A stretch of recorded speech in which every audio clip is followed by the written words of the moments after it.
Change will do you good. Anyone who has met Rolly could tell you that he hath more than a little bit of a sweet tooth. Every time Rolly went to town, he passed by the most wonderful bakery in Thuendo. The baker displayed the biggest, most beautiful cookie Rolly had ever seen. Sometimes, Rolly would just stop in his tracks and admire the cookie, hardly noticing the time pass. Next to the cookie was a sign that said how much it cost, $13.77. It was an expensive cookie, but Rolly had a plan. He knew that he could find a way to earn enough money to pay for it, and it would finally be his. Rolly rolled down the street to Flade's house and knocked on the door. Flade opened it, looking in a fizzy. "Not now," Flade said out of breath. "I have to iron all these tablecloths before the banquet tonight. I had give $10 to have a break from all this ironing." $10, you say? That happens to be exactly how much I charge for my ironing service. Allow me, Rolly purred. Rolly rolled back and forth across the tablecloth so fast that he was just an orange blur. In no time at all the tablecloths were flat, and their wrinkles gone. "Thanks, Rolly," Flade said, a little dizzy just from watching. He handed Rolly a $10 bill.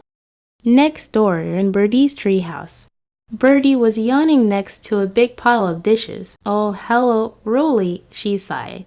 "I have just finished brunch with all of my family, and I am too tired to do all these dishes, even if it cost me a whole $3.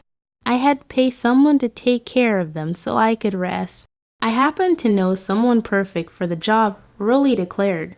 "Put your feet up and let me do the rest." Rolly spun and scrubbed in a flurry of soap suds, finishing the dishes before Birdie could even fluff her pillow. "You are a lifesaver, Rolly," Birdie said as she handed Rolly 3 $1 bills. "The cookie is $13.77, and I have $13 so far. I am so close," Rolly said. Close by, Penelope and Cuscus were huffing and puffing as they tried to push a sofa across the street. "It is no use," Penelope said. "You don't even have hands, Cuscus." Then Penelope spotted Rolly. "Rolly, if you help us move the sofa, you can have all the coins that have fallen in between the cushions. You have yourself a deal," Rolly said. Rolly went to the top of a hill and tumbled down, gaining speed until he rammed into the side of the sofa, pushing it across the street and into Cuscus's living room. Under the cushions, Rolly found 2 quarters, 2 dimes and 1 nickel, and 1 penny, 76 cents. "Now I have $13.76 altogether," he hooted. The sun was setting, the bakery was about to close, and Rolly still didn't have enough for the extraordinary cookie. He made his way back home, but stopped by the bakery to see the cookie one more time. "What are you up to?" said Mugga, who was passing by. Then Mugga looked up and saw the cookie. "Wow, that's the most beautiful cookie I have ever seen, and I am just 1 penny short," Rolly said, downcast. "Just a penny? Well, here, take this one." Thank you, Mugga," Rolly cheered, and he dashed inside.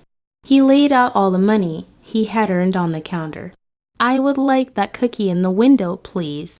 Knowing that he had worked hard to earn, it made having the cookie feel even more special. But Rolly felt the greatest jolt when he got to share it with all his wonderful friends.